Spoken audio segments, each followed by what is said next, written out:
Alright, here I am again with the 1999 Chevy Tracker, 2.0 liter with 4x4. It's a 5-speed, but it doesn't really matter.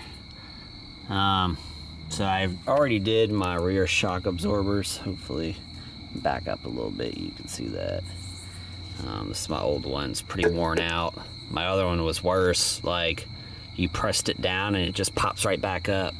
Like, and it's super loose, like you could jiggle it. So this is one of them that came out. I'll post the part number in the description again. I'm going to show you where it sits in here, right there. And that's the top of it, this part here. So it's really hard to get to. You really don't gain any room by taking this off, other than you can look at it. I guess you could take this off and then get like pipe wrench or pipe strap on the actual top part of this to try to hold it, which is good, you know, once you get it broken loose. But if you see the top here, so I used an adjustable wrench. You can rotate the shock absorber to get the, hopefully I can zoom in on that and you can see it. Yeah, right there at the top, as you can see, that's this.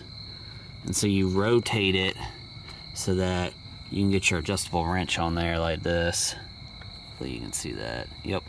And that'll hold the top just like that. And then you can use your wrench, which should be a 14 millimeter. I had it sitting around here. Yep. And you know, if you had one of the ones that are socket box wrench, then you just stick this on here and you just get her loose. Like I said, you use the adjustable at the top here, so it's really tight quarters once you get them both in there. I kind of held this off to the side once I moved it, and you just take it off, loosen it on up, and then you come down here to the bottom, but you get the top loose.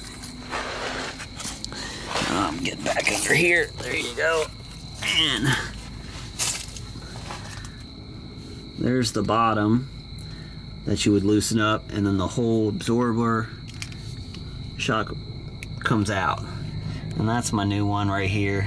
You can see it's fresh. And there's what you're working with. There's not much room on the top. So if you have one of the box wrenches with the socket ends, which I don't, it would be very useful. You would need a 14 millimeter. And I'll just show you the other side too that I did. Right there, there's the top of this one, right there. And just to show you again, you don't have much room. Hopefully you can see in there. There it is.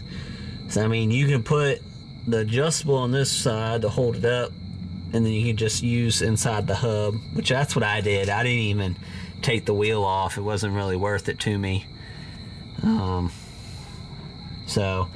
But yep, that's what I did. It was pretty simple. Just took a little time to get the top part off. This was super easy once you got that loose. It came right off, came out, put the new one in. Definitely helped me, because one of them wasn't terrible, which is this one. I mean, had some life in it. It still pops right back up. There's no like, see, this one wasn't as bad as the other one. The other one was terrible. It's like you just pushed it down and it popped right back up. There was no dampening to it. So hopefully this gives y'all an idea of what to do. Hopefully this helps. Like and subscribe if you can. Hangry Angler out.